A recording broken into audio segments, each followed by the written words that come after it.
Baik, pada kesempatan ini Bapak Ibu sekalian, itu tadi sedikit gambaran tentang masalah fasilitas yang kami dahulukan. Dan insya Allah yang sudah coba uhutur bisa tahu masalah itu. Kita akan coba memberikan gambaran di sini. Kenapa kita harus haji dan umroh Bapak Ibu sekalian? Apa sebabnya? Kenapa dia jadi target? Dan apakah sudah cukup kalau seandainya saya sudah pernah haji dan umroh? Tidak perlu saya ulangi lagi. Karena sebagian jemaah ada yang kita dengar begitu mengatakan ya. Saya kan sudah umroh bulan lalu, saya kan sudah haji 1 tahun lalu misalnya. Atau saya sudah pernah umroh, masa harus umroh lagi, masa harus haji lagi. Nah, ini mungkin karena belum faham bahwasanya ibadah ini memang bukan hanya sekali dikerjakan. Tapi anjurannya adalah berulang-ulang kali dikerjakan. Jadi ini Bapak Ibu sekalian tidak asing bagi kita. Firman Allah Subhanahu wa Ta'ala dalam surah Al-Baqarah surah nomor 2 ayat 196. Ini selalu kami tekankan di awal manasik kami. Agar semua indikasi duniawi dalam masalah haji dan umrah Bapak Ibu sekalian itu dihilangkan dulu. Kalau hanya sekedar diajak oleh teman, diajak oleh kerabat, nggak enak sama kolega misalnya, lalu kemudian terpaksa umroh atau haji, ini sayang sekali. Atau kesana hanya sekedar mau pulang dapat julukan haji atau hajjah, atau misalnya indikasi yang lain, mau belanja, mau segala macam, urusan duniawi. Sebenarnya itu bukan tidak boleh belanja, tapi jangan jadi target utama. Karena Allah berfirman di Al-Baqarah ini, Anda bisa lihat, wa atimul hajja wal umrata lillah. Kata Allah SWT, dan sempurnakanlah ibadah haji dan umrah itu karena Allah. Kalau sudah karena Allah berarti tidak boleh ada indikasi duniawianya. Masalah nanti sana selesai umrah, selesai ibadah, kita mau selipin dengan belanja, oke. Tapi bukan target utama. Salah satu contoh orang jadikan target utama, selalu dia berbicara dari awal, nanti di Mekah saya akan belanja ini, di Madinah saya akan belanja ini. Subhanallah, yang pertama dibahas adalah masalah belanjanya. Ya. Jadi ini perlu diluruskan karena memang Allah berfirman seperti itu. Kemudian kita bisa lihat dari sunnah Nabi SAW cukup banyak. Kata Nabi SAW, "Khudu anni manasikakum fa inni la adri la'alla alla ahujja ba'da hajjati hadhihi." Wahai sekalian manusia, ya, ambillah manasik kalian dariku. Ya. Ini Nabi SAW suruh kita belajar tata cara haji dan umrah dari beliau. Dan ini landasan kenapa Uhud Tur berprinsip sesuai dengan sunnah. Karena sungguhnya aku tidak mengetahui, mungkin saja aku tidak berhaji lagi setelah tahun ini. Hadis riwayat Muslim. Karena memang itu haji pertama Nabi sekaligus haji terakhir Nabi SAW. Maka semua harus mengikuti ya, tata cara beliau. Dan ini yang kami jadikan sebagai prinsip dasar kami. Kenapa umrah dianjurkan untuk diulang-ulangi? Dengarkan hadis yang kedua di bawahnya. Riwayat Bukhari Muslim. Al-umratu ilal umrati kafaratu lima bainahuma. Wal haji mabrur laisa lahu jazaa illa jannah. Umrah ke umrah setelahnya. Berarti kan ada perintah untuk mengulanginya. Umrah ke umrah setelahnya adalah pembersihan dosa di antara keduanya, dan haji yang mabrur tidak ada balasan kecuali surga. Ada statement Imam Syafi'i yang menarik dalam penjelaskan hadis-hadis seperti ini dan juga firman Allah SWT tadi. Apa kata beliau? Allah berfirman, dan sempurnakanlah haji dan umrah karena Allah. Tadi Al-Baqarah 196. Apa kata beliau? Allah menyandingkan umrah dengan haji. Zahir dari teks Al-Quran yang jelas bahwa umrah adalah wajib. Wajib bagi yang mampu sekali seumur hidup. Ada sebagian orang kan menganggap umrah itu sunnah saja. Sebenarnya bagi yang mampu menurut Imam Syafi'i dan belum pernah umrah, itu wajib umrah yang pertamanya. Karena di dalam firman Allah tadi, sempurnakanlah haji dan umrah untuk Allah atau karena Allah, Allah sandingkan umrah sama haji. Sebagaimana haji wajib yang pertamanya, umrah juga wajib yang pertamanya. Nah ini termasuk pendapat Imam Syafi'i rahimahullah. Juga perbuatan Nabi SAW melaksanakan umrah sebelum haji. Dinukil dari Ibnu Abbas radhiyallahu anhu, beliau mengatakan, demi yang jiwaku di tangannya, maksudnya demi Allah, kata Nabi SAW, umrah memang terkait dengan haji. Sebagaimana Allah berfirman, wa atimul hajja wal umrata lillah. Sempurnakan haji dan umrah itu untuk Allah. Jadi kalau masih ada bapak ibu yang berpersepsi, umrah itu walaupun saya belum pernah umrah kan sunnah saja. Nah, itu diluruskan dengan pemahaman Imam Syafi'i rahimahullah, kalau umrah yang pertama itu wajib. Umrah yang kedua, sebagaimana juga haji yang kedua, yang ketiga itu baru dianggap hukumnya sunnah. Sebelumnya harusnya dianggap itu sebuah wajib. Pendapat Imam Atha bin Abi Rabah ini seorang ulama di Mekah, muridnya Abdullah bin Umar radhiyallahu anhuma. Dia mengatakan tidak ada seorang pun dari makhluk Allah kecuali tidak ada seorang pun dari makhluk Allah kecuali mengetahui bahwa haji dan umrah wajib atasnya. Ya, harus dia pahami itu. Selain itu sebagian ulama Mekah berkata Rasulullah SAW menyanjingkan haji dan umrah bersamaan dengan menyembelih hewan kurban. Dan seandainya umrah hanyalah ibadah sunnah, maka tampaknya tidak pantas untuk disanjingkan dengan haji. Ya. Jadi alasan untuk mengatakan bahwasanya dia sunnah itu keliru. Baik, sekarang kita masuk teman-teman sekalian lebih dalam sedikit, ya, lebih fokus sedikit. Bagaimana caranya agar kita bisa konsisten untuk menjaga semua jenis ibadah? Bagaimana caranya Ustadz misalnya supaya saya rajin sholat malam, rajin sholat duha, selalu jaga zikir pagi petang, selalu sedekah, selalu baca Quran, selalu bakti sama orang tua, selalu haji dan umroh, selalu semangat. Bagaimana caranya? Bapak Ibu harus mengetahui targhib. Targhib itu adalah dalil-dalil syar'i yang memotivasi kita atau menyampaikan janji Allah di ibadah yang kita kerjakan. Biasa dalam bahasa ceramah ustaz dan kiai kita itu adalah fadilahnya, keutamaan haji dan umrah. Jadi Bapak Ibu bisa baca kalau mau sholat duha, dan saya sarankan sebelum mengerjakan ibadah apapun baca dulu janji Allah di ibadah itu. Mau sholat duha, searching dulu di Google. 2-5 menit, 2-5 menit baca keutamaan misalnya sholat duha. Baca artikel-artikel ada di sana, tidak usah lebih dari 5 menit, cukup mengetahui beberapa dalil. Atau kalau mau visual ataupun audio, bisa dengarkan di Instagram, di YouTube, di Facebook, ya, di TikTok, cukup banyak itu ya dari para ustadz-ustadz kita. Maka ini teman-teman sekalian akan membuat kita faham, oh ternyata saya dapat ini ya. Maka kita lebih bisa semangat mengerjakan dan juga selalu ingin mengulanginya. Nah itu. Sama halnya kalau kita sedang melakukan satu perbuatan yang dilarang atau dosa. Maka Bapak Ibu cara meninggalkan yang paling efektif adalah mencari dalil-dalil tarhib namanya. Atau ancaman-ancaman Allah di dosa-dosa tersebut. Misalnya ada orang masih suka berzina, masih suka bohong atau menipu atau riba. Coba ketik saya di Google ancaman zina, ancaman riba. Akan banyak artikel keluar di situ.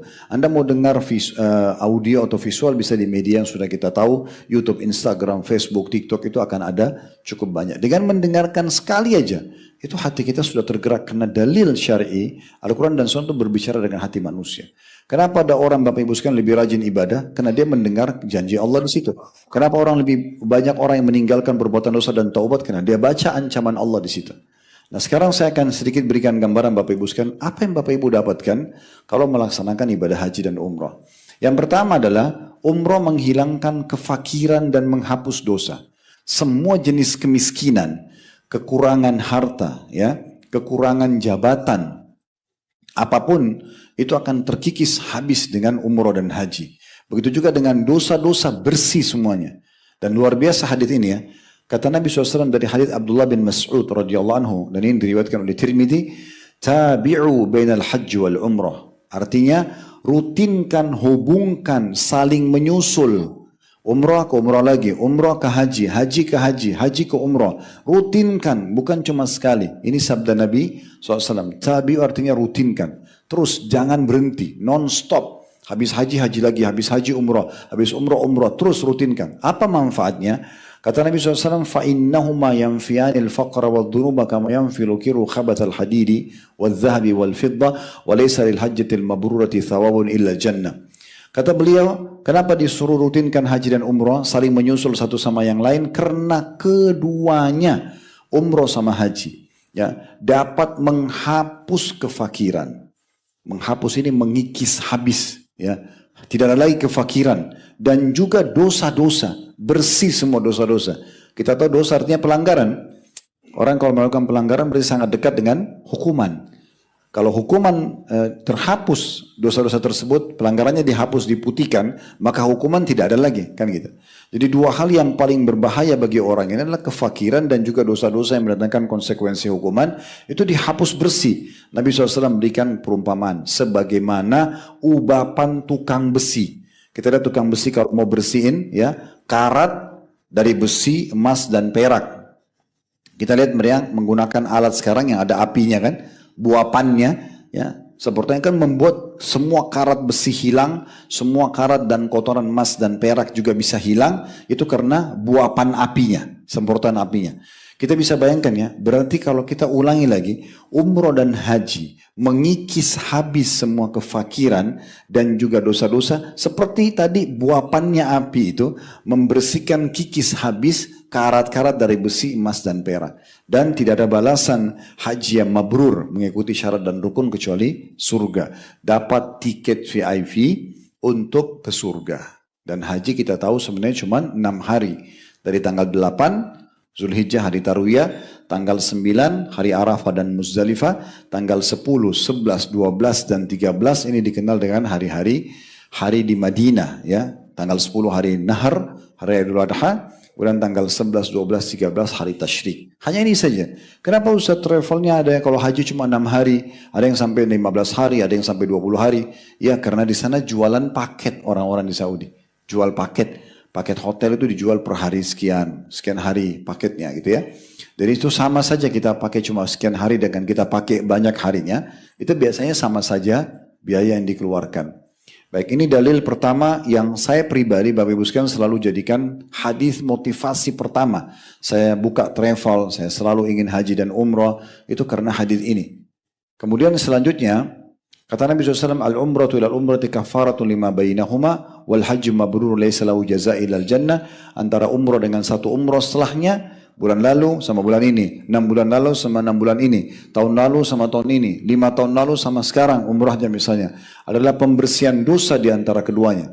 Mungkin Bapak Ibu supaya lebih faham dan besarkan ini, dosa itu adalah pelanggaran yang sangat dekat dengan hukuman dan fasilitas bisa berkurang atau bahkan hilang. Sebagaimana sabda Nabi SAW dalam hadis yang lain, berapa banyak orang yang nikmat Allah, rezekinya tertahan justru karena dosa yang dia lakukan. Berarti kalau dihapuskan dosa, artinya fasilitasnya akan kembali kepada dia bisa pakai dan juga hukuman akan jauh dari dia. Lihat bagaimana Nabi Adam AS pada saat melanggar, dilarang makan buah tertentu di surga, kemudian dia makan bersama istrinya Hawa AS. Nabi Adam bukan minta untuk dikembalikan ke surga, tapi Nabi Adam beristighfar, minta dimaafkan dosa itu.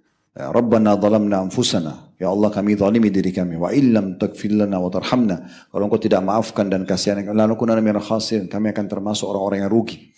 Jadi ternyata Nabi Adam memberikan pelajaran kepada kita, kalau dimaafkan dosa, fasilitas akan kembali secara otomatis.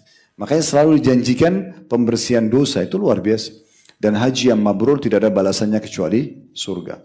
Kemudian juga sabda Nabi SAW, وَمَا مِنْ مُؤْمِنٍ يَظَلُّ يَوْمَهُ مُحْرِمًا إِلَّا غَابَتِ الشَّمْسُ بِذُنُوبِ. Tidak ada seorang mukmin pun yang sepanjang hari dalam keadaan ihram, melainkan matahari terbenam dengan membawa dosa-dosanya. Artinya dengan pakai ihram saja, walaupun belum prosesi tawaf, sa'i segala macam, sudah bersih dosa-dosanya. Ini luar biasa. Itu yang pertama. Yang kedua yang Bapak Ibu bisa dapatkan, Bapak Ibu akan menjadi tamu-tamu Allah. Dan juga plus ya, doa-doanya Bapak Ibu akan diijabah. Dalilnya jelas. Dalil pertama, hadis yang dihasankan oleh Syekh Al-Albani dalam silsilah hadis sahihah, dan ini diriwayatkan oleh Ibnu Majah dari hadis Jabir radhiyallahu anhu, bahwa Rasulullah sallallahu alaihi wasallam bersabda, "Al-hujjaj wal umar wafdullah, da'ahum fa'ajabu wa sa'aluhu fa'atahum." Sesungguhnya para jemaah haji dan jemaah umrah adalah para delegasi Allah, tamu-tamu khususnya Allah. Delegasi itu bisa tamu-tamu khusus, tamu kerajaan, tamu presiden, diistilahkan dengan delegasinya. Dikatakan para jemaah haji semuanya itu delegasi Allah. Allah memanggil mereka, nah ini tolong digarisbawahi dulu. Allah memanggil mereka. Saya mau tanya Bapak Ibu sekalian, bagaimana Allah memanggil Anda? Ya, Allah kita tidak dengarin suaranya, gitu kan? Bagaimana Allah memanggil dan menyuruh kita? Itu melalui sistem yang sudah Allah bentuk. Contoh misalnya Bapak Ibu sholat. Kan muadzin kan mengucapkan hayya 'alas shalah, ayo salat, hayya 'alal falah, ayo menuju kepada kemenangan gitu ya.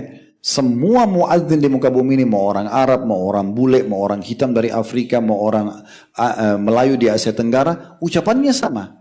Hayya 'alas shalah, ya falah. Berarti sebenarnya mereka ini menjalankan tugas. Yang menyeru siapa? Allah. Allah yang panggil kita. Beruntunglah orang begitu dengar azan langsung seru panggilan tersebut.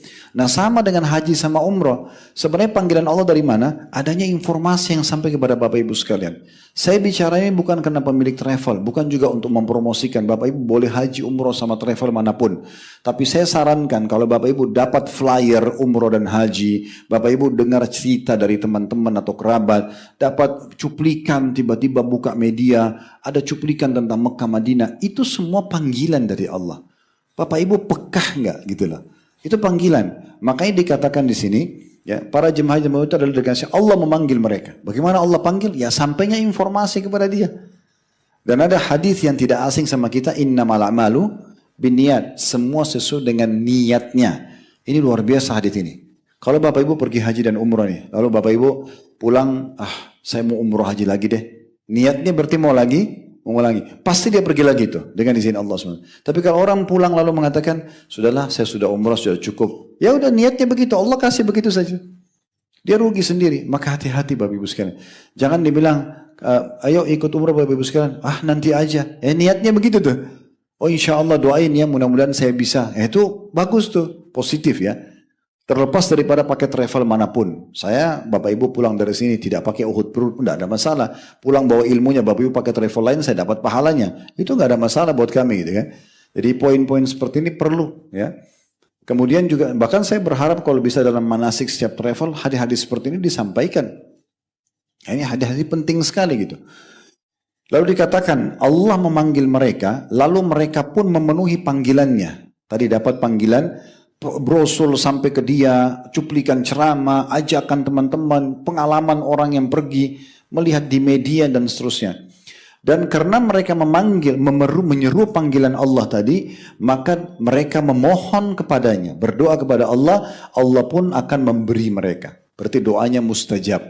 Dari mulai Bapak Ibu daftar di travel, mulai berangkat ke bandara, mulai di pesawat, semuanya mustajab sampai pulang lagi. Karena kita sedang menjawab panggilan Allah Subhanahu wa taala. Dalam hadis yang lain diriwayatkan Ibnu Majah yang dibawanya dari hadis Ibnu Umar radhiyallahu anhu bahwa Rasulullah SAW bersabda, al-ghazi fi sabilillah wal hajj wal mu'tamir wafdullah da'ahum fa'ajabu wa sa'aluhu fa'atahum. Orang-orang yang berperang di jalan Allah, berjihad. Kemudian orang-orang yang berhaji dan orang-orang yang berumrah adalah para delegasi Allah. Para delegasi Allah. Allah memanggil mereka lalu mereka pun memenuhi panggilannya dan mereka memohon kepadanya maka dia pun mengabulkannya. Dalam hadis ini kita disetarakan haji dan umrah dengan orang-orang yang pergi berperang. Berperang itu nggak mudah. Tinggalin keluarga, tinggalin pekerjaan, bisa dibunuh oleh musuh. Kalau langsung mati sih nggak masalah. Tapi kalau cacat dulu kan gitu. Tapi derajatnya orang haji umrah itu disamakan dengan mereka. Nabi SAW juga bersabda dalam hadis yang lain, wafdullahi thalathatun al-hajj wal-mu'tamir wal-ghazi. Ingatlah, delegasi Allah itu ada 3. Ini tamu khususnya Allah. Bayangkan Bapak Ibu sekalian kalau di Surabaya ini Anda diundang sama wali kota misalnya. Atau gubernur Jawa Timur. Lebih tinggi lagi presiden undang Anda ke Istana Merdeka misalnya di Jakarta. Kira-kira kalau kita diundang dan kita termasuk disebutkan nama di media, betapa besarnya kebanggaan dalam diri kita. Kita akan pakai baju terbaik, kita tidak akan luput, bahkan batalkan semua janji-janji yang lain. Padahal yang undang itu pemimpin dari kalangan manusia. Dia tidak punya apa-apa kecuali sebatas kekuasaan dia. Yang undang Bapak Ibu sekarang delegasi ini, Allah pencipta langit dan bumi. Masa bisa seruannya disia-siakan gitu ya. Ada banyak jemaah kami, Masya Allah, saya berangkat bulan ini, bulan depan saya berangkat, ada lagi dia. Ustaz saya mau praktekin Ustaz apa yang Ustaz sampaikan. Dan begitu saya niat betul-betul setiap bulan bisa umroh. Masya Allah gitu. Ya karena dia memang maunya begitu. Allah mudahkan buat dia. Jadi sini sekali lagi delegasi Allah 3, orang yang haji, orang yang umrah dan orang yang berperang di jalan Allah. Yang ketiga Bapak Ibu sekalian, ini hadis sangat mulia tentang keutamaan yang Bapak Ibu dapatkan kalau Bapak Ibu tawaf, sa'i dan tahallul. Sedikit panjang hadisnya, saya baca Arabnya dan saya langsung terjemahkan. Walaupun nanti di slide ini sebenarnya ada terjemahannya. Tapi untuk menghemat waktu ya. Dari hadits Ibnu Umar radhiyallahu anhu beliau berkata, "Kuntu jalisan ma'an Nabi sallallahu alaihi wasallam fi Masjid Mina." Satu waktu kata Ibnu Umar radhiyallahu anhu, saya pernah duduk bersama Nabi SAW di masjid di Mina. Ini di musim haji, ya. Beliau mengatakan, "Fa'atahu rajulun minal ansari wa rajulun min Thaqif." Lalu datang kepada beliau seorang laki-laki dari Ansar, suku Ansar di Madinah, dan satu orang lagi dari suku Thaqif, ya. Fasallama thumma qala. Lalu keduanya pun mengucapkan salam dan keduanya berkata, "Ya Rasulullah," sekarang saya pindah slide di baris kedua ya. "Ya Rasulullah, ji'na nas'aluk." Wahai utusan Allah, kami datang untuk bertanya pada Anda. Faqala, maka Nabi SAW bersabda, "In syi'tuma akhbartukuma bima ji'tuma tas'alani anhu fa'altu." Kalau kalian berdua mau, saya akan sampaikan apa yang akan kalian tanyakan, ya. Jadi ini salah satu mukjizat yang Allah berikan kepada Nabi Muhammad SAW, karena beliau bisa mengetahui apa yang orang mau tanya sebelum orang itu bertanya. Jadi Nabi bilang, kalau kalian berdua mau, saya sampaikan apa yang kalian mau tanya ini. Sekaligus jawabannya. Wa in syi'tuma an umsika wa tas'alani fa'altu. Kalau kalian berdua mau, saya tahan. Saya nggak usah sampaikan pertanyaan kalian. Kalian bertanya, saya juga akan lakukan.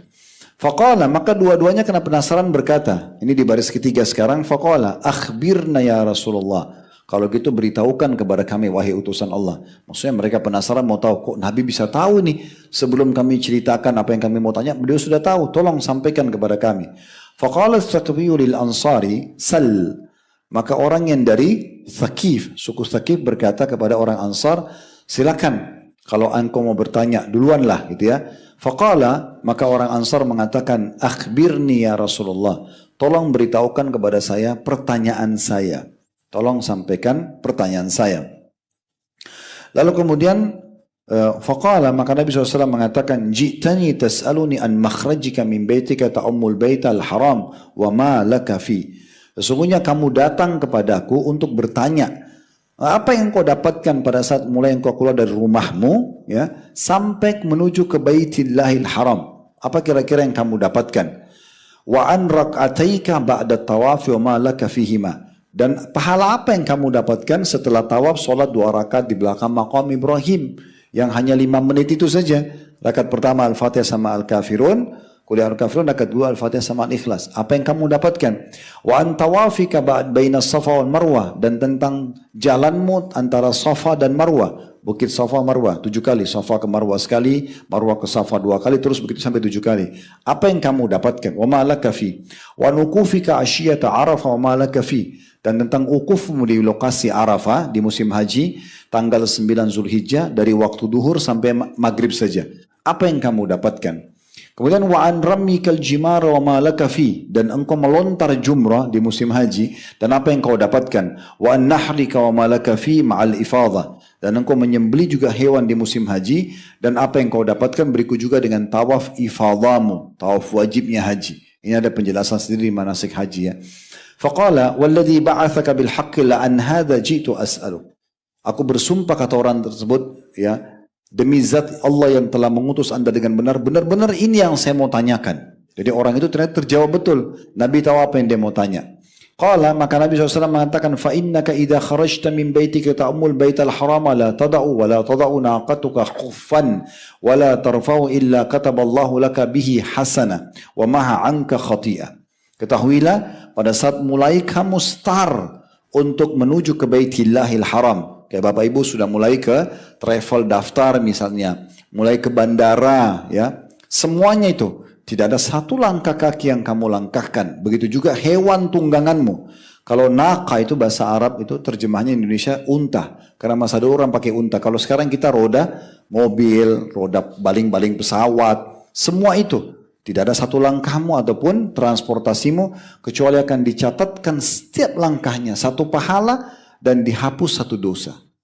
Ini berapa banyak pahalanya nih, roda mobil, roda motor, baling-baling pesawat, bus, kecepatan kereta nanti kalau dari Madinah ke Mekah misalnya kita pakai ya kereta cepat Haramain misalnya, berapa banyak pahalanya, karena semuanya Allah punya cara menghitungnya. Kita tidak bisa hitung lagi itu karena terlalu cepat baling-baling dan kita tidak tahu berapa ribu kali atau jutaan kali dia berputar pada saat kita sedang menuju ke sana.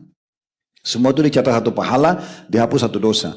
Wa amma rak'ataka ba'da tawafi ka itki raqabati min bani Ismail. Adapun kau salat 2 rakaat di belakang maqam Ibrahim, ya, yang tadi saya bilang Al-Kafirun rakaat pertama setelah Al-Fatihah dan Al-Ikhlas setelah Al-Fatihah rakaat kedua, cuma 2-3 menit saja ini salatnya. Itu pahalanya sama dengan bebasin 1 orang budak dari anak Ismail. Mirip kasusnya Bilal. Bilal pernah jadi budak oleh Umayyah bin Khalaf di Mekah. Abu Bakar bebasin. Ya, semenjak dibebasin, apapun yang Bilal lakukan, Abu Bakar panen pahalanya. Kita bisa dapat raih pahala bebasin budak. Sekarang tidak ada perbudakan di masa kita. Setelah Perang Dunia Kedua sudah dihapus perbudakan di dunia ya. Sebelumnya ada. Tapi kita bisa dapat pahala bebasin budak hanya dengan sholat 2 rakaat di belakang maqam Ibrahim. Wa amma tawafuka bis Safa wal Marwah ka itki 70 raqabah. Ini baris terakhir ya. Adapun tawafmu atau jamu jalan antara Safa dan Marwah 7 kali, itu sama dengan bebasin 70 orang budak.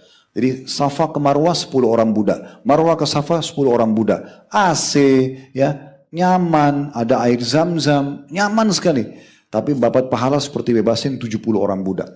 Wa mauqufuka asyata Arafah. Adapun kamu pada saat wukuf di hari Arafah, mulai dari duhur sampai maghrib saja di Arafah, itu kata Nabi SAW, fa inna Allah yahbitu ila samai dunya. Pada saat itu Allah turun ke langit bumi dengan kemahakuasaan Allah. Kita tidak tahu bagaimana caranya.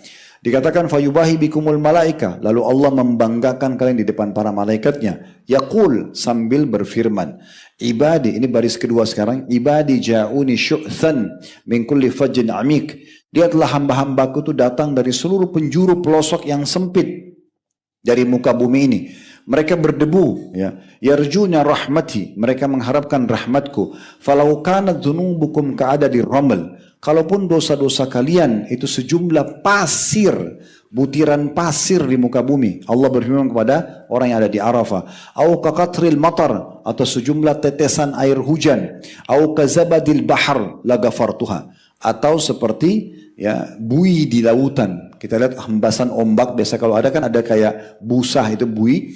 Seperti itu pun jumlah dosa, kata Allah SWT, ya, aku akan maafkan, lagafartuha. Afidu ibadi makfuran lakum waliman syafa'tum lahum. Maka bubarlah kalian dari Arafah ini wahai hamba-hambaku dalam kondisi diampuni dosa-dosa kalian dan siapapun yang kalian rekomendasikan. Siapapun yang kalian doakan juga sama. Jadi orang kalau pergi haji umrah boleh kita bilang tolong doain saya ya. Ya, itu boleh karena memang mereka mustajab doa. Wa amma, kemudian dikatakan wa amma ramyukal jimar, adapun kamu melontar jumrah, falaka bikulli hasatin ramaita takfiratu kabiratin minal mubiqat. Kalaupun kamu melontar jumrah itu teman-teman melontar kerikil ukuran mungkin setengah lagi dari garis pertama jari kita ini, kecil sekali. Ya, dengan takbir Allahu Akbar kita lempar, maka satu itu kata Nabi SAW akan menjatuhkan satu induk dosa besar. Bersih dengan satu batu. Kita melontar 7 batu di hari pertama tanggal 10 Zulhijjah hari Nahar, ya, setelah mabit malamnya di Muzdalifah, kita lontar 7 butir, berarti 7 dosa besar. Hari Tasyrik 11, 12, 13 itu 3 titik. Masing-masing titik di jumrah kecil 7, jumrah sedang 7, jumrah besar 7, atau dikenal dengan jumrah sughra, wusta dan kubra atau aqabah. Ini berarti 7 kali 3, 21 batu. Kali 3 hari, 11, 12, 13, itu berarti 21 kali 3, itu 63. Plus 7 butir di hari lebaran Idul Adhanya, berarti 70 dosa induk dosa besar dimaafkan. Kemudian kata Nabi SAW, wa amma dikatakan wa amma nahruka famadkhurun laka inda rabbik. Adapun kurban yang kita sembelih hewan itu akan disimpan di sisi Tuhanmu pahalanya. Wa amma hilaquka ra'saka falaka bikulli sya'ratin halakta hasanatun wa tumha anka biha khati'ah. Adapun rambut yang kamu cukur tahallul, maka setiap helai rambutnya dicatat 1 pahala, dihapuskan 1 dosa. Riwayat lain, semua rambut yang ditahallulkan maka akan menjadi cahaya pada hari kiamat nanti. Wa matawafhuka bil baiti ba'da dzalika fa innaka tatufu wala dzamba lak. Dan pada saat kamu tawaf setelah itu, tawaf ifadah, tawaf wajibnya haji, maka sudah tidak ada lagi dosa bersamamu. Ya'ti malakun hatta yada'a yadayhi baina katifaik. Allah akan datangkan malaikat untuk memegang pundakmu, tapi tidak tahu bagaimana prosesnya. Mungkin kita tidak bisa lihat, tapi Allah menyampaikan itu melalui lisan Nabi Muhammad SAW yang terpercaya. Kata Nabi SAW, Allah akan datangkan malaikat yang memegang pundakmu sambil berkata, fayaqul i'mal fima tastaqbil, sekarang buatlah kebaikan-kebaikan ke depannya, faqad ghufira laka ma madha, karena yang lalu-lalu semua sudah dimaafkan. Ini tadi terjemahannya, saya tadi baca bahasa ini terjemahannya, ya, semuanya tentang apa tadi yang kita sampaikan. Dalam riwayat Tabarani di Mu'jam al-Awsat dari hadits Ubadah bin Samit, ini mirip dengan tadi tentunya ya, masalah hadisnya. Ini saya tidak bacakan lagi karena mirip seperti tadi sebenarnya.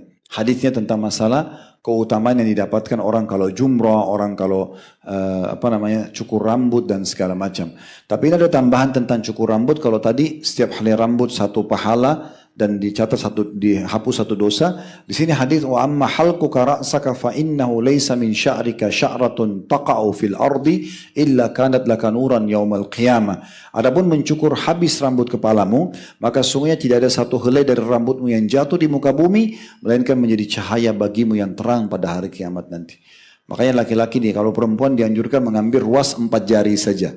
Jadi ibu-ibu ngambil rambutnya dari kanan dan kiri, dipertemukan, bagi di belakang baru dipotong ruas 4 jari.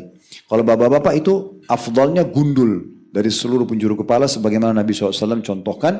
Kalau tidak maka cukur dari seluruh penjuru kepala juga. Seperti kalau lagi masuk ke tukang cukur. Jadi yang mengambil sedikit itu hukumnya perempuan. Kalau laki-laki itu diambil dari seluruh penjuru kepala. Dan Nabi SAW doakan rahmat, ya, rahmat 3 kali bagi laki-laki yang gundul dan rahmat 1 kali bagi orang yang cukur saja. Kemudian yang keempat, pahala orang yang meninggal saat umroh dan haji. Misalnya ada orang lagi pakai ihram, pergi umroh haji, lalu meninggal, ajalnya datang. Kita kan tidak tahu ajal kita Bapak Ibu sekalian. Tapi kalau ada orang meninggal lagi sementara berihram, ini keutamaannya. Disebutkan dalam hadis, diriwayatkan oleh Abu Ya'la, dan ini riwayat yang sahih. At-Tabarani juga meriwayatkan dari hadis Abu Hurairah radhiyallahu anhu bahwa Rasulullah sallallahu alaihi wasallam bersabda, "Man kharaja hajjan famata kutiba lahu ajrul haji ila yaumil qiyamah." Siapa yang pergi haji lalu meninggal sementara prosesi haji, maka akan dicatatkan baginya pahala haji sampai hari kiamat. Misal dia meninggal tahun 2024 haji misalnya. Dan ternyata kiamat itu terjadi misalnya tahun 3000. Nah setiap tahunnya itu dia sudah meninggal, tapi pahala hajinya jalan terus. Seakan-akan dia haji sekian kali. Wa man kharaja mu'tamiran famat kutiba lahu ajrul mu'tamiri ila yaumil qiyamah. Dan siapa yang keluar umrah lalu meninggal juga, maka dia mendapatkan pahala umrah sampai hari kiamat. Wa man kharaja ghaziyan famat kutiba lahu ajrul ghazi ila yaumil qiyamah. Siapa yang keluar berperang kemudian dia meninggal, bukan meninggal dibunuh musuh. Misalnya bapak-bapak pergi berperang nih, kemudian meninggal bukan karena dibunuh musuh masih dalam perjalanan, tetap dicatatkan pahala berperang sampai hari kiamat. Ini keutamaan yang keempat. Yang kelima, ini juga penting untuk digarisbawahi karena banyak orang kadang-kadang salah faham. Udah cari travel yang penting paling murah. Masalah hotelnya dekat haram atau masjid haram atau tidak, masalah fasilitasnya bagus atau tidak, terserah, yang penting saya sampai ke Mekah. Ini sayang banget ini. Padahal sebenarnya besarnya kadar pahala umroh dan haji justru ada hubungannya dengan besarnya biaya yang dikeluarkan. Makanya teman-teman punya kemampuan cari travel yang terbaik, pakai bisnis kelas, pakai hotel bintang 7 kalau ada. Karena memang Nabi SAW bersabda, ini nasihat Nabi untuk istri beliau, Aisyah radhiyallahu anha, dan ini juga berlaku bagi semua umat Islam. Kata Nabi SAW kepada Aisyah pada saat Aisyah sedang umrah, "Inna laka minal ajri ala qadri nasabiki wa nafakatiki." Sesungguhnya besarnya pahala yang kau dapatkan hai Aisyah sesuai dengan besarnya kadar kelelahanmu dan nafkah yang kamu keluarkan. Uang yang kamu keluarkan itu makin besar pahalanya. Sudah enak pakai bisnis kelas, pakai hotel bintang 5, digantiin lagi. Kan luar biasa gitu, ya. Dan perlu saya tambahkan, fasilitas di Uhud kita selalu pakai on board semuanya internasional, walaupun itu yang bronze, walaupun paket bintang 3, kami makan pagi, makan siang, makan malam, semuanya makan internasional. Jadi betul-betul buat jemaah jaga kesehatan dan stamina mereka. Dalam riwayat itu riwayat yang Hakim. Riwayat yang kedua, kata Nabi SAW kepada Aisyah, "Inna ajruki fi umratuki ala qadri nafakatuki." Sesungguhnya hai Aisyah, besarnya pahalamu itu sesuai ukurannya dengan kadar nafkah yang kau keluarkan. Jadi memang biaya umrah haji itu besar, tapi Allah juga akan gantikan. Yang keenam, umrah dan haji tadi dokter sempat singgung ya. Mungkin belum sampaikan dalilnya, ini hadisnya bahwasanya dia pahalanya sama dengan jihad. Sebagaimana Nabi SAW bersabda ya, dalam hadis yang sahih pada saat Aisyah berkata, "Qultu ya Rasulullah, hal ala nisa'i min jihad?" Wahai Rasulullah, apakah perempuan juga pergi berjihad, berperang? Qala, kata Nabi SAW, "Alaihinna jihada la qitala fi al-hajj wal umrah." Mereka pergi berjihad yang tidak ada peperangan di dalamnya, itulah haji dan umrah. Jadi kalau ibu-ibu pergi haji dan umrah itu sama dengan pergi jihad bagi laki-laki. Lalu bagaimana laki-laki? Sama, dapat pahalanya juga kalau dia haji dan umrah, dia seperti pahala jihad. Dalam riwayat yang lain, jihadul kabiri wal dhaifi wal mar'ati al-hajj wal umrah. Jihadnya orang yang lanjut usia, orang yang lemah dan perempuan adalah haji dan umrah. Sampai pernah dalam riwayat lain ada satu laki-laki bilang, "Ya Rasulullah, saya ini pengecut. Saya pengecut, tidak berani pergi perang. Saya juga lemah secara fisik. Ya, apa yang harus saya lakukan?" Kata Nabi SAW, haji dan umrah ya akan memberikan pahala ya jihad tersebut. Atau kama qala Nabi SAW. Yang ketujuh, Bapak Ibu kalau ada kesempatan umrah Ramadan, insya Allah kalau Uhud Tour paket kami nanti 27 Februari. Itu tepatnya 27 Sya'ban. Kami akan masuk Madinah dulu, supaya jemaah adaptasi cuaca sebagaimana kami bahasakan tadi. 27 Februari masuk Madinah, kita akan belum puasa di situ. 28 Februari itu berarti 28 Sya'ban juga belum puasa. Biasanya itu melihat hilalnya di 28 Sya'ban.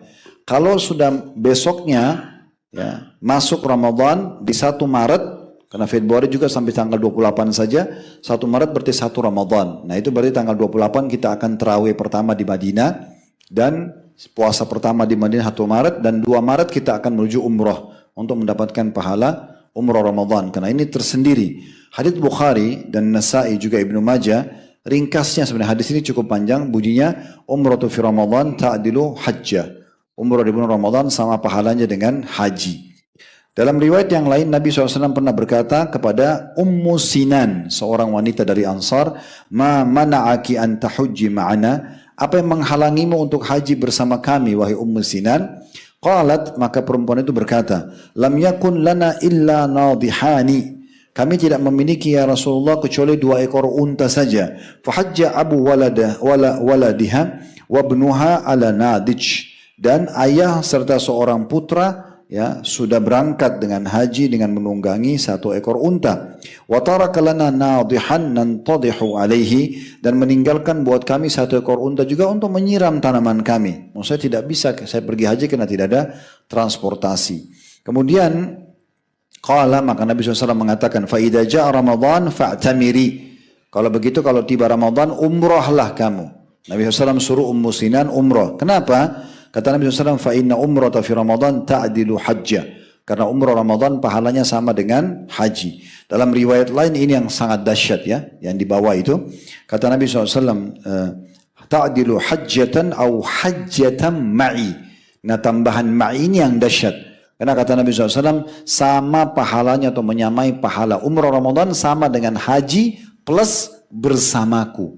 Berarti bersama Nabi luar biasa dahsyatnya ya. Hanya biaya umrah tapi dapat pahala haji. Dan di Uhud alhamdulillah kita buat paket awal Ramadan, pertengahan Ramadan dan akhir Ramadan. Awal Ramadan akan bersama saya, akhir Ramadan juga akan bersama saya. Jadi saya mungkin cuma balik ke Indonesia Ramadan itu sekitar 7 hari saja. Sisanya saya akan berangkat lagi untuk bimbing yang akhir Ramadan. Ini juga mirip tentang hadits Ummu Ma'qil. Saya tidak bacakan lagi karena ini mirip sekali dengan tadi masalah tetap mendapatkan pahala haji. Yang ke-8, semua yang mendengarkan talbiyah Bapak Ibu sekarang akan menjadi saksi. Talbiyah itu labbaik Allahumma labbaik, labbaik la syarika laka labbaik, innal hamda wan ni'mata laka wal mulk la syarika lak. Labbaik Allahumma labbaik artinya aku jawab panggilanmu dengan santun ya Allah. Ini saya sarankan jemaah saya biasanya kalau bisa biasakan anak-anak kita kalau dipanggil jawabnya labbaik ya. Itu baik. Beberapa orang sahabat juga pada saat dipanggil oleh Nabi SAW mereka mengatakan labbaik ya.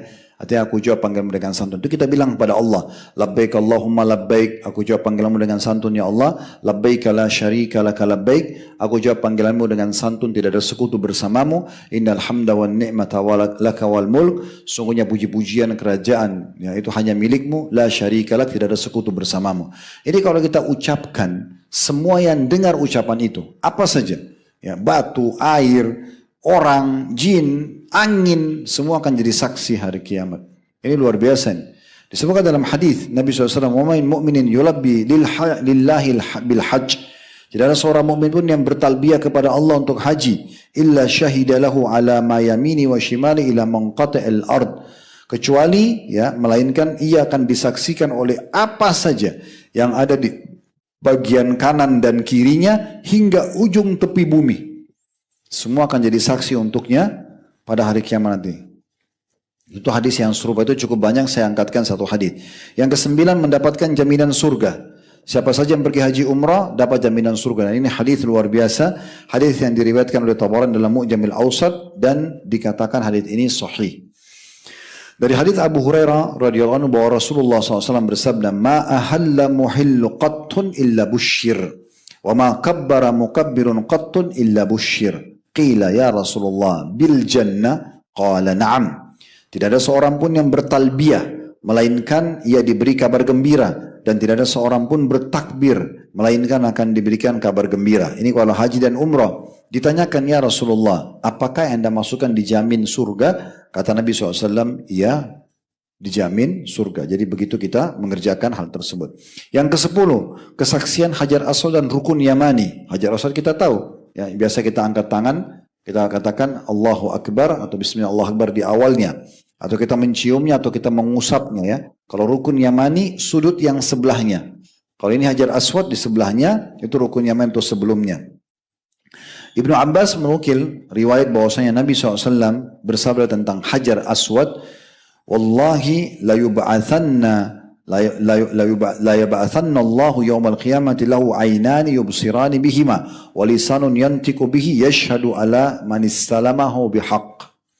Demi Allah, Allah benar-benar akan membangkitkannya kelak pada hari kiamat. Hajar Aswad yang kita lihat di Mekah itu akan ada juga hari kiamat, kita lihat. Lalu apa dikatakan oleh Nabi SAW? Benar-benar nanti dia akan mempunyai dua mata dan juga yang bisa melihat dan lidah yang bisa berbicara. Hajar Aswad akan memberikan kesaksian bagi siapa saja yang mengistilamnya dengan hak. Istilam itu bisa mencium, bisa mengusap, bisa memberikan isyarat tangan. Tiga-tiganya disebutkan dalam riwayat yang sahih. Abdullah bin Amr bin As radhiyallahu anhu mengatakan bahwasanya Rasulullah SAW bersabda dalam hadis riwayat Ahmad dengan sanad hasan, ya'tir ruknu yaumal qiyamati a'zam min Abi Qubais lahu lisanun wa syafatan. Sungguh betul-betul nanti rukun, ya, Yamani, rukun Hajar Aswad, ya, akan datang pada hari kiamat dalam keadaan lebih besar daripada Abi Qubais. Ini sebuah gunung yang besar, tapi sekarang sudah tidak ada. Dulunya ada di sebelah Safa dan Marwah, ya. Itu mempunyai satu lidah dan dua bibir yang akan berbicara.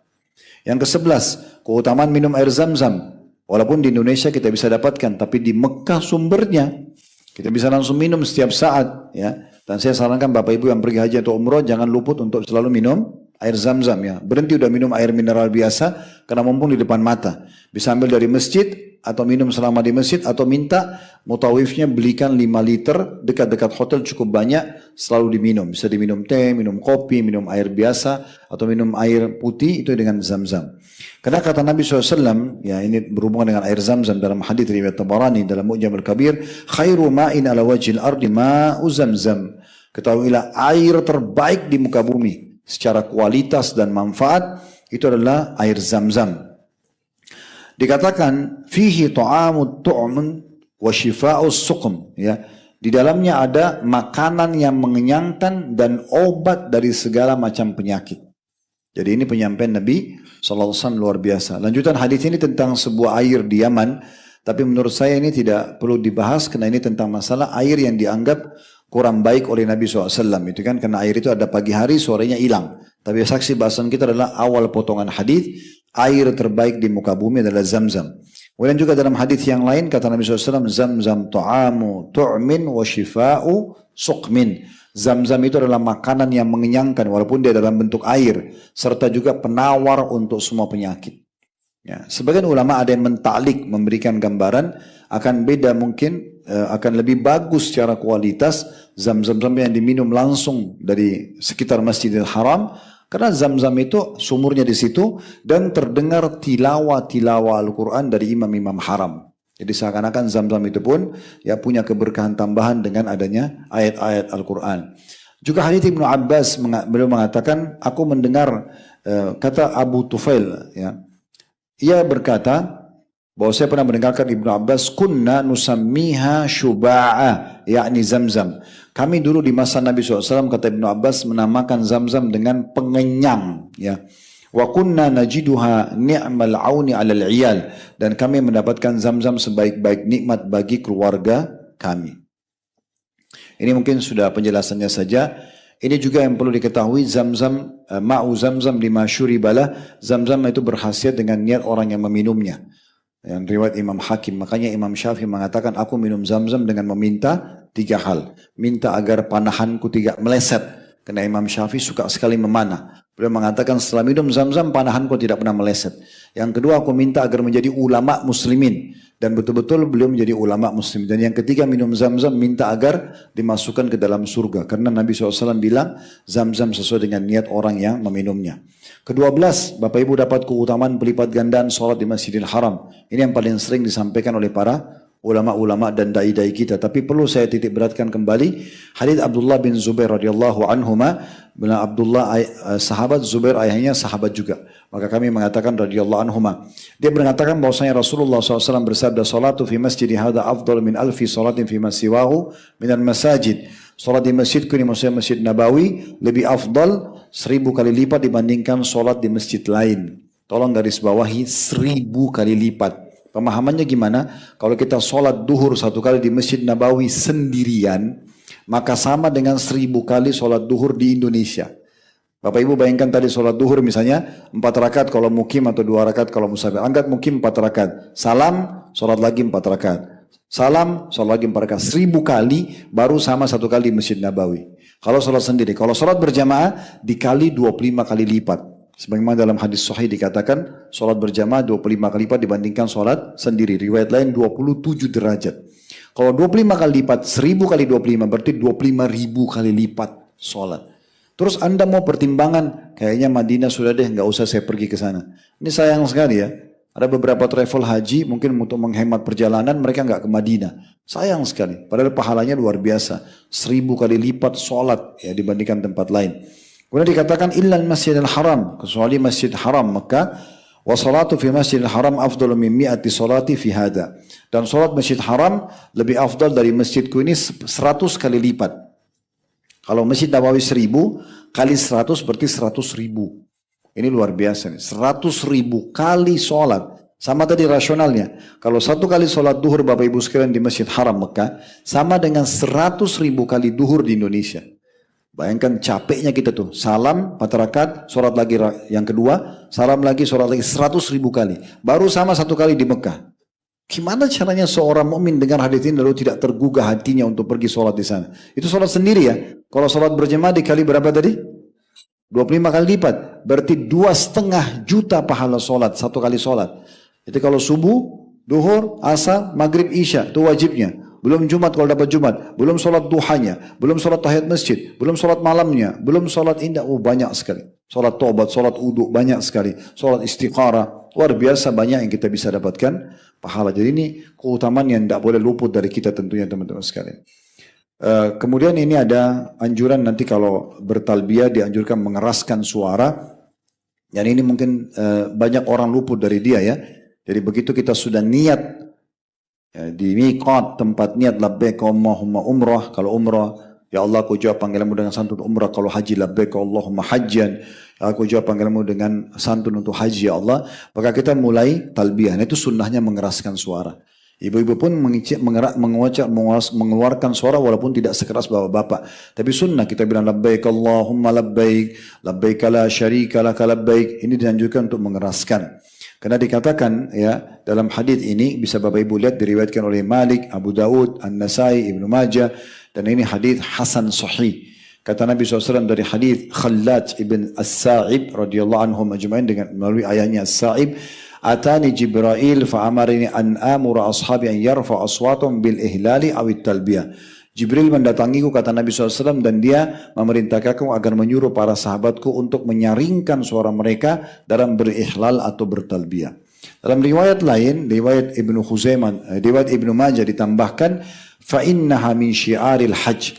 Karena dia adalah salah satu syiarnya haji. Dalam riwayat lain, hadis Zaid bin Khalid al-Juhani radhiyallahu anhu, Nabi SAW mengatakan ja'ani Jibril faqal mur ashabaka falyarfu aswatum bitalbiyah fa innaha min syiaril hajj. Hai Muhammad, Jibril datang mengatakan hai Muhammad perintahkan seluruh sahabatmu mengeraskan suara mereka pada saat talbiyah karena adalah syiar haji. Dan Abu Bakar mengatakan anna Rasulullah SAW su'ila ayyu amalil afdal. Amal, Abu Bakar mengatakan ditanya kepada Nabi SAW amal apa yang paling afdal pada saat haji dan umrah, kata Nabi SAW al-ajju wath-thajju ya, yang artinya adalah bertalbiyah dengan suara nyaring dan juga berkurban. Nah, poin penting juga Bapak Ibu sekalian ya. Kadang-kadang kita berpikir kurban itu kalau haji saja ya. Padahal sebenarnya umrah pun itu boleh orang berkurban. Disilakan dengan hadyu. Hadyu. Makanya kalau Bapak Ibu dengar kisah tentang peperangan, ya, bukan peperangan, kesepakatan Hudaybiyah. Nabi SAW tidak boleh masuk Mekah karena ditahan oleh orang-orang Quraisy. Sementara beliau sudah bawa hadyu. Hewan-hewan yang akan disembeli di Mekah pada saat umrah. Dan itu biasanya di masa itu lehernya diikat dengan kain tertentu dan orang tahu itu untuk penyembeli. Jadi kalau lagi umrah bisa juga Anda melakukan hadyu itu. Tentu di sini setelahnya Bapak Ibu sekalian cukup banyak sekali ya dalil-dalil yang kami sampaikan. Namun saya tutup dengan ini hukum badal umrah dan haji. Bagaimana kalau seandainya ada keluarga kita sudah meninggal misalnya ya, boleh kita badal umrohkan atau badal hajikan. Atau misalnya mereka sudah tidak bisa melakukan perjalanan jauh, maka boleh misalnya sakit kronis orang tua kita, maka kita boleh badalkan. Dan ini kami sarankan, ini saran saja, kalau Bapak Ibu punya orang tua yang sudah meninggal dan selama ada rezeki, jangan pernah berhenti umrohkan, walaupun bukan kita yang kerjakan. Booking di travel setiap bulan umroh. Ya. Ada hasil kita umroh buat ayah sama ibu. Haji setiap tahun hajikan mereka. Karena biaya umroh haji itu tidak besar kalau badal, kecil ya. Ini dalilnya tentunya seorang wanita bertanya kepada Nabi SAW, sungguh haji hukumnya wajib sementara ayahku sudah sangat tua dan tidak kuat lagi. Apakah boleh aku berhaji untuknya, menggantikannya? Nabi SAW mengatakan iya. Riwayat Bukhari dan Muslim. Juga riwayat lain yang Sahih Ibnu Amir bertanya kepada Nabi SAW, ayahku sudah sangat tua dan ia sudah tidak bisa lagi mengerjakan ibadah haji, umrah juga bepergian. Kata Nabi SAW, berhaji dan umrahlah untuk ayahmu. Kita dianjurkan untuk melaksanakan dan ini bisa. Biasanya kalau kami di Uhud Tour, kami titip, kalau dititipkan oleh jamaah, kami titipkan kepada teman-teman mahasiswa di sana untuk dilakukan. Selebihnya ini masih materi manasik dan ini cukup panjang tentunya karena masih ada syarat wajib haji dan umrah, kemudian ada rukun-rukun haji dan umrah dari niat, dari tawaf, sa'i, tahallul. Ya, kemudian kalau haji ada Arafah, ya ada Muzdalifah, ada Mina, semua rincian dan ini cukup banyak slide-nya. Tapi saya cukup sampai sini Bapak Ibu sekalian untuk memberikan informasi kenapa kita harus haji dan umrah. Sepanjang ini semua teman-teman sudah kami ringkas. Ini kalau Bapak Ibu kembali ke buku-buku hadis, mereka menjelaskan kitab haji itu panjang sekali. Bisa mungkin ratusan hadis. Mungkin kalau kita mau bahas bisa daurah sehari atau 2 hari dari pagi sampai malam baru bisa selesai. Tapi ini saya ringkaskan, minimal bagi saya Bapak Ibu sekalian, Anda terbang bersama Uhud atau tidak, bagi saya yang penting informasi ini sudah sampai, dan saya sarankan untuk jangan sia-siakan peluang, mumpung umur masih ada, maksimalkan untuk mengerjakan ibadah haji dan juga umrah. Ini dari kami insya Allah, dan bagi Bapak Ibu yang berminat lanjut mengetahui tentang informasi perjalanan kami, bisa mendatangi medsos kami, Instagram Uhud Tour, ada Instagram Uhud Tour Surabaya, Alhamdulillah juga sudah dibuka, Instagram juga pusat sudah ada, dan kami punya satu SOP, semua yang berasal dari kota, misalnya kota Surabaya, maka akan diambil alih oleh teman-teman kami di Surabaya untuk pendaftarannya. Kalaupun yang dari Surabaya daftar ke pusat, maka tetap kami anggap itu adalah pendaftaran dari Surabaya untuk membantu teman-teman agar di cabang itu bisa hidup. Ya, begitu kurang lebih insya Allah gambarannya. Baik, ini dari saya Bapak Ibu sekalian, semoga bisa diambil manfaat dari ini dan terima kasih waktunya, jazakumullah khairan.